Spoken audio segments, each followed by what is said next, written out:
자, 이번에는 세액공제 중에서 근로소득세액공제, 자녀세액공제, 연금계좌 세액공제부터 보도록 할게요. 자, 보시면 먼저 근로소득세액공제 보도록 하겠습니다. 세액공제 금액 같은 경우에는 밑에 보세요. 쭉 이 표가 나오죠? 그래서 산출세액 같은 경우에는 이제 근로소득에 대한 산출세액을 기준으로 해서 130만 원 이하는 산출세액의 55%를 공제해주고, 그 다음에 산출세액 130만 원 초과하는 경우에는 초과분에 대해서는 30%를 공제해준다. 이겁니다. 이게 이제 근로소득 세액공제. 만약에 이 근로소득과 다른 소득이 합쳐져 있어서 종합소득세액이 나오면은 그 중에서 이제 소득 비율별로 안분을 해서 근로소득세액만 별도로 만들어내야 됩니다. 자, 그 다음에 이제 세액 공제 금액 한도가 나오죠. 얘 같은 경우에는 이거 외우지 마세요. 이거 어차피 이거는 전산으로 하는 거기 때문에.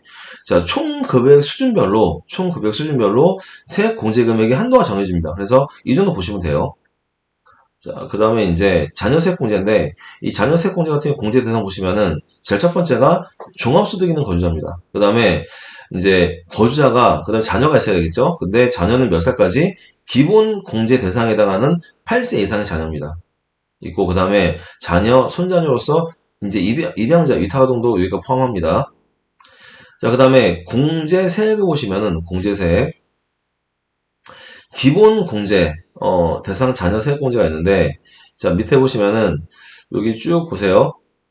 자녀 수가 1명의 경우에는 15만원, 그 다음에 2명의 경우에는 35만원, 1년에 35만원, 3명 이상의 경우에는 일단은 35만원에다가 1명당 30만원을 공제해줘요. 세액 공제. 그래서 이제 도시화 시키면은, 3명은 65만원이 되겠죠? 왜? 35만원에다 1명 30만원 늘어나니까 65만원이고, 4명은 95만원, 5명은 125만원이다.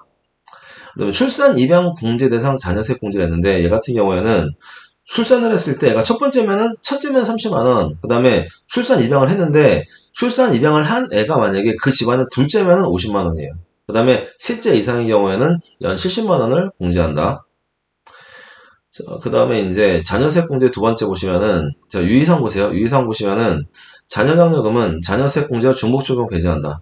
됐죠? 그래서 이제 보시면 되고, 그 다음에 자녀장려금은 뭐냐면 이거는 조세태나 제한법에 나와 있는 이제 규정인데, 자녀가 있으면은 자녀장려금을 신청을 해요. 근데 자녀가 있으면은 그러면 자녀장려금과 자녀세액 공제가 중복이 되게 됩니다. 그래서 이 경우에는 이제 두 개는 중복 적용 배제하고, 만약에 중복되게 되면 밑에 보세요. 자녀장려금 지급을 할 때 자녀세액 공제 받은 부분을 빼고 나머지만 지급합니다. 그러니까 1순위는 자녀세액 공제, 그 다음에 자녀 장려금을 지급한다.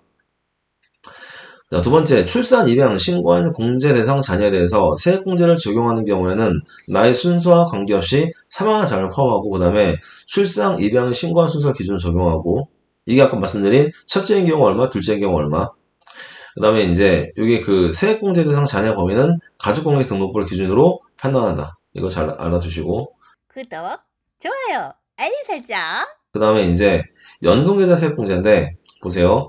공제 대상 밑에 보시면은 첫 번째가 종합소득 있는 거주자 맞죠? 그 다음에 두 번째가 연금저축계좌하고 퇴직연금 계좌에 납입한 금액이 있어야 됩니다. 그 다음에 이 납입에는 보시면은 적용 제외하는 게 있는데, 자, 첫 번째가 소득세가 원천 징수되지 않은 퇴직소득 등 과세가 이연된 소득. 두 번째는 연금 계좌에서 다른 연금 계좌로 계약을 이전함으로써 납입된 금액. 얘네 같은 경우에는 납입을 보지 않는다는 얘기예요. 그럼 어떻게 됐어요? 납입으로 보지 않으면은 공제를 하지 않겠다는 얘기지. 얘네 같은 경우에는.